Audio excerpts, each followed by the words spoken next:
Today also kicks off a multi-year $1.1 billion infrastructure plan for the city of Indianapolis. That means even more improvement projects like the ones we are highlighting today. We're right inside of Meridian Street.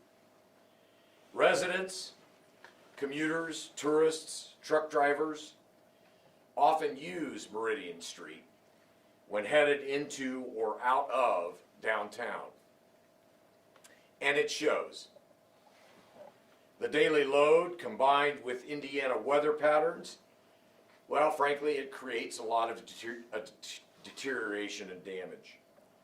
Beginning in the next few weeks, segments of Meridian from the White River up to 96th Street will be repaired and resurfaced. Nearly 4 miles worth of roadway. Added to that will be drainage improvements, pedestrian safety upgrades, and 7 crossings with new or improved traffic signals.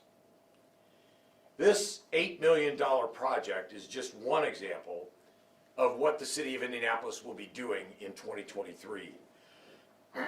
Many of our other projects are also focused on traffic safety and pedestrian access.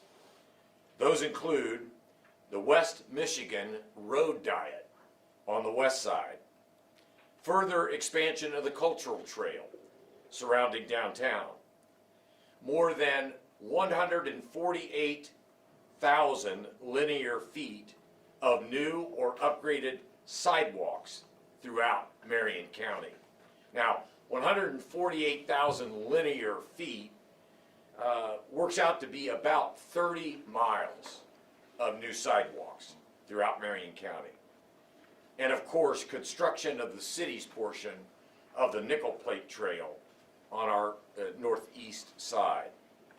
In fact, to that point, the city has put aside more than $50 million for investments into multimodal trails and greenways in 2023. And again, this is only year one of a 5-year effort. To pull this off financially, the administration, along with the city county council, had to get creative.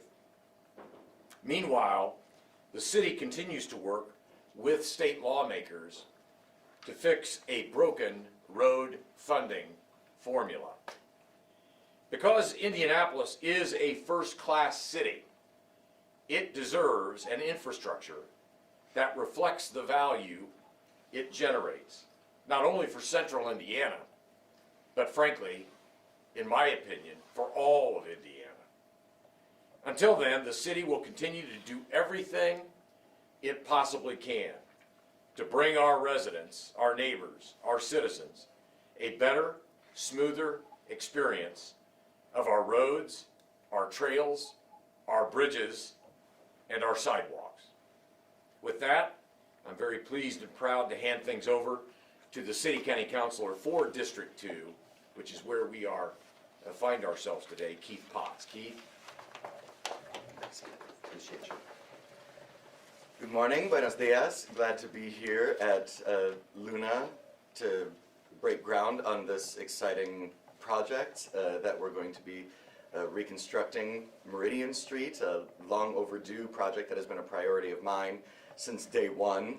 I want to pick up where the mayor left off, which is that we have an outdated road funding formula that comes from our state legislature, and that needs to be a priority in fixing that formula so that Indianapolis gets its fair share of road funding to improve our infrastructure, because Meridian Street is not just a thoroughfare for residents of Indianapolis.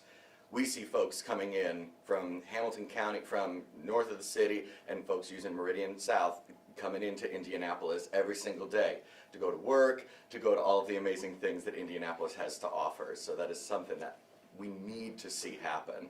But District 2, Washington Township, is thrilled to see this investment in our roads. We have the Infrastructure Neighborhood Partnership Program that is going to see improvements in partnership with IU Health and Washington Township Schools. And this is just a project that is long overdue and something that we're thrilled to see happen for our neighbors. It's going to improve pedestrian safety and improve the commutes for folks driving from this far north side, as both the mayor and I do pretty frequently headed downtown. So thank you all very much for being here. Look forward to breaking some ground later today. Now I'll hand it over to our friends from Luna, Chris Waters. Thank you. Thank you, sir.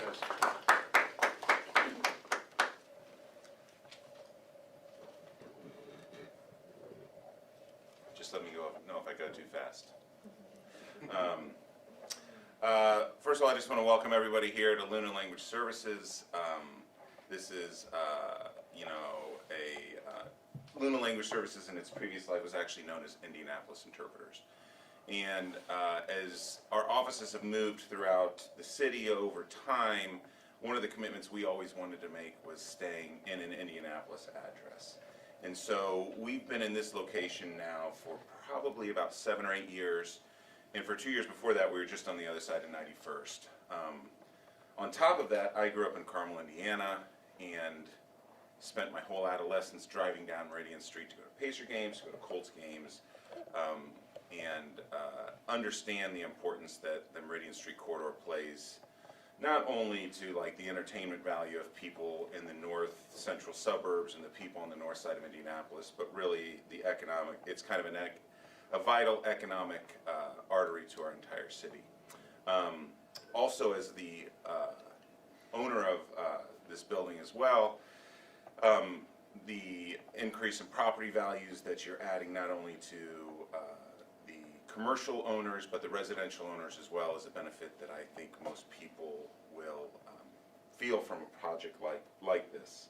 I kind of said something to somebody earlier about Meridian Street being the kind of the aorta of Indianapolis, and right through the central part of the city, the upper part of the abdomen, and it is like on the verge of hemorrhaging, and so I think the project comes at a great time, not only for us but for all citizens of Indianapolis.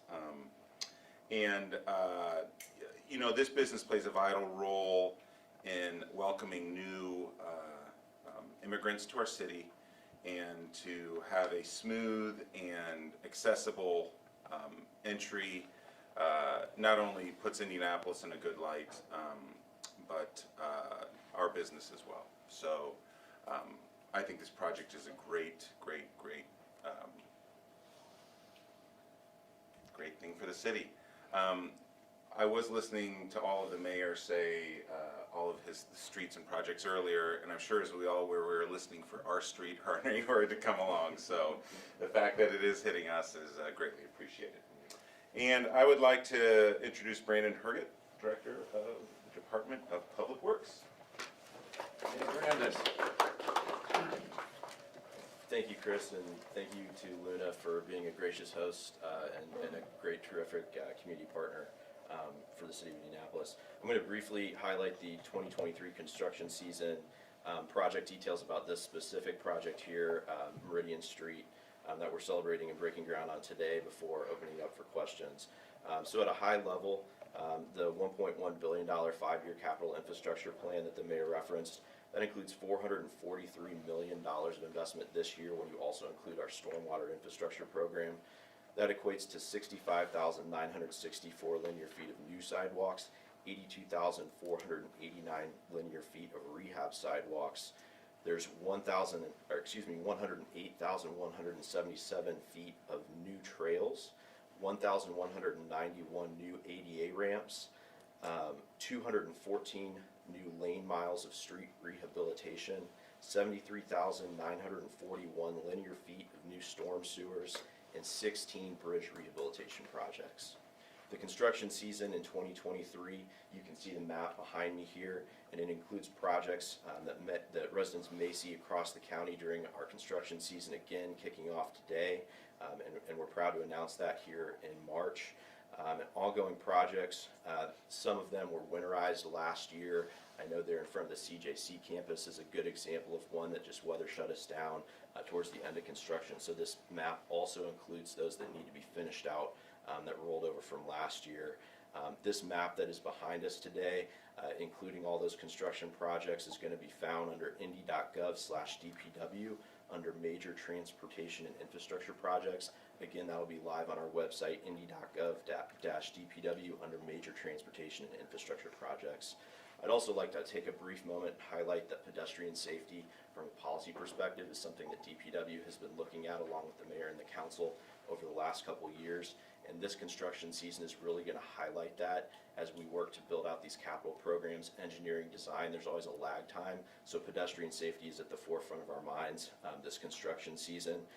You're going to see that in the construction list this year, there's 2 pedestrian infrastructure packages finished, along with another 8 projects beginning that again will continue to roll out over the length of the capital plan.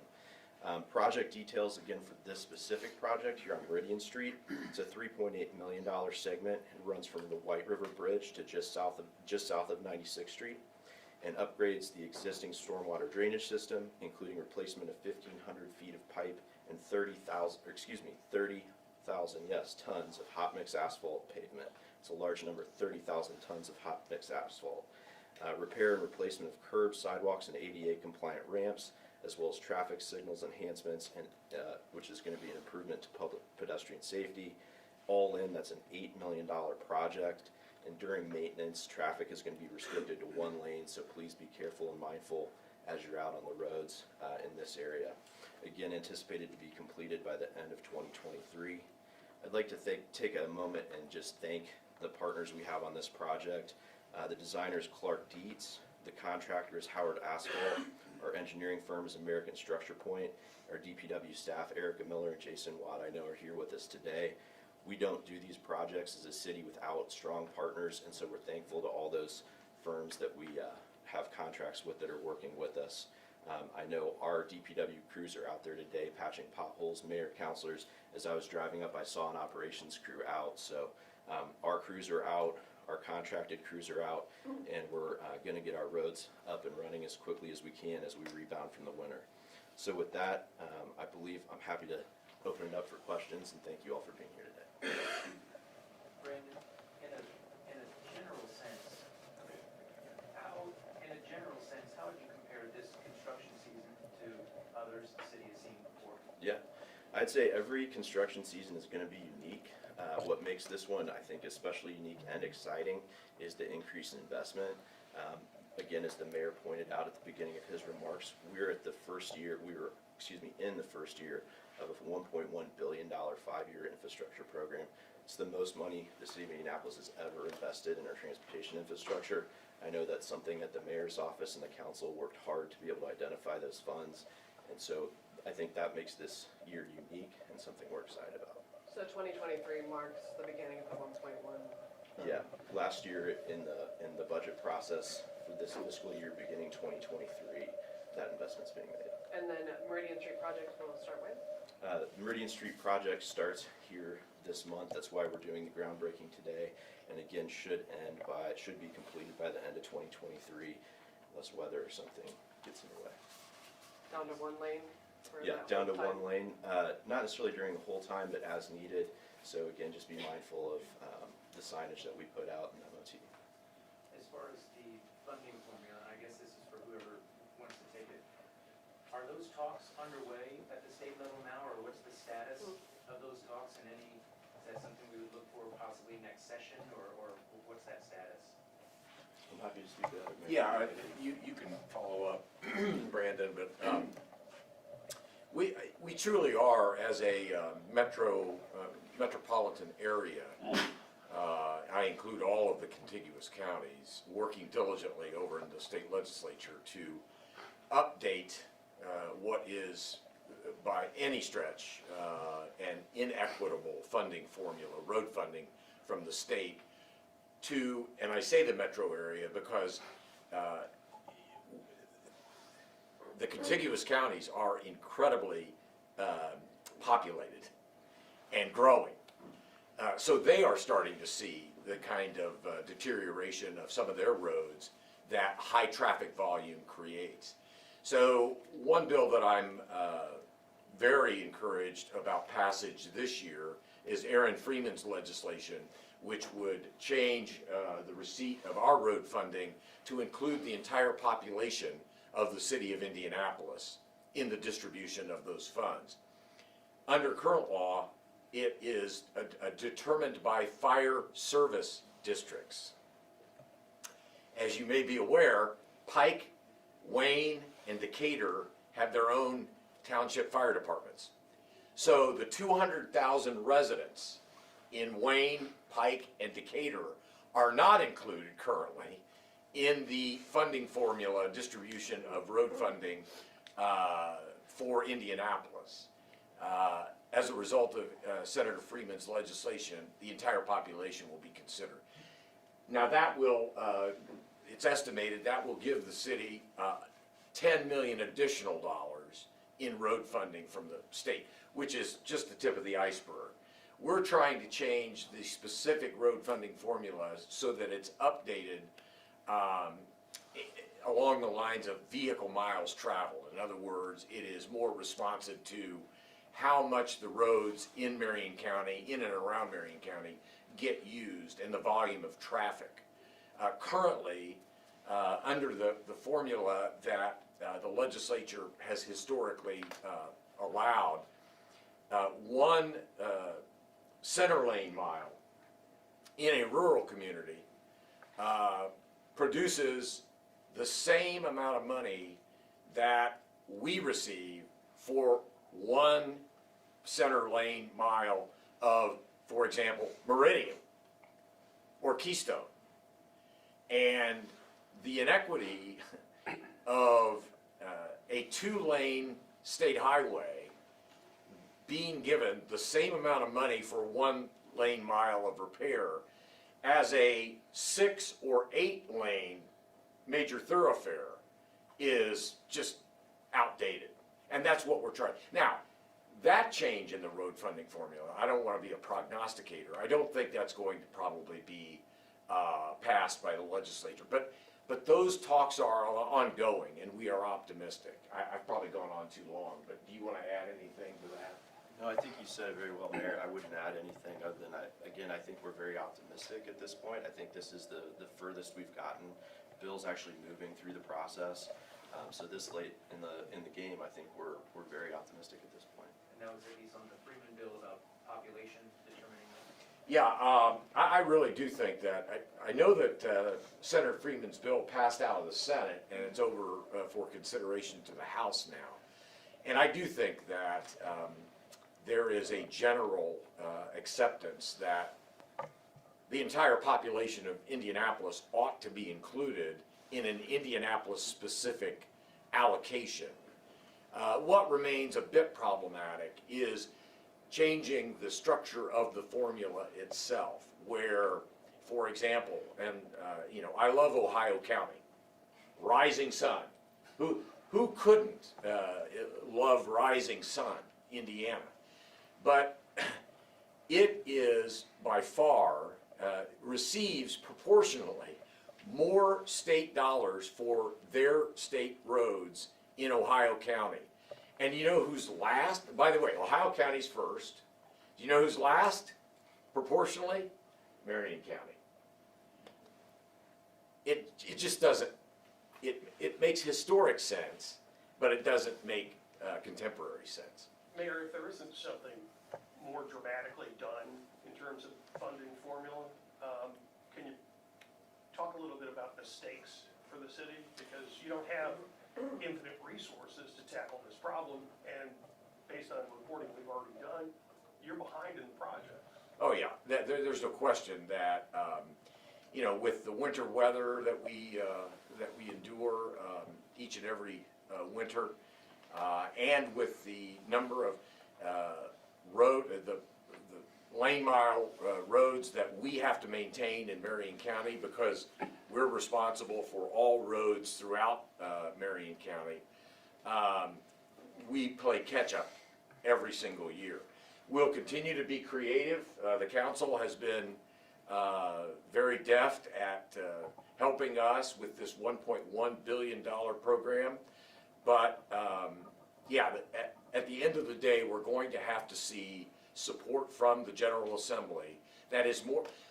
I'm not, as the mayor of Indianapolis, arguing that road funding ought to be taken away from counties and given to Marion County. I just think it's a question of the equitable distribution based on vehicle miles traveled, based on how populated Marion County and the contiguous counties are. And frankly, the same could probably be said for Fort Wayne, for South Bend, for Northwest Indiana, for Evansville. This is not an Indianapolis only problem. It's just the height of the inequity resides here. But how much longer can you sustain this creativity to find money to continue to, if you will, limp along with these projects? Well, I think that the 5-year program will provide us with substantial and significant improvements.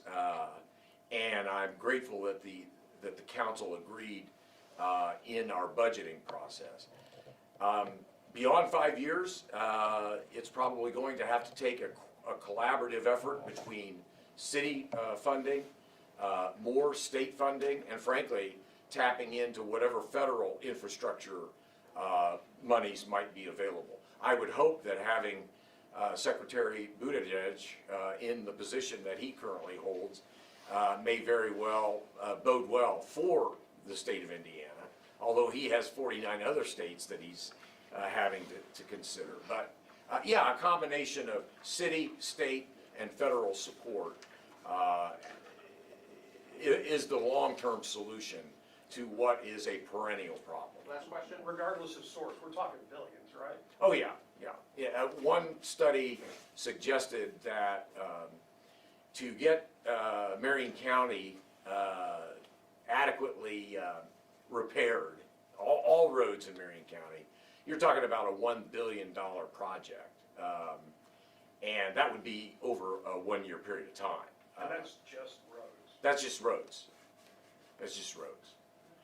As you know, this effort really is, as Brandon mentioned, this effort is really more comprehensive so that we have sidewalks being included, that we have pedestrian safety at the forefront, that we have trails that $50 million is going to be going to. And so a lot of other quality of life, quality of place issues are being addressed by this comprehensive 5-year program. And that's not to mention the $25 million that the council approved for residential street improvements, neighborhood improvements. So there's still a lot more to be done, but we're off to a good start, and I hope this construction season will go well.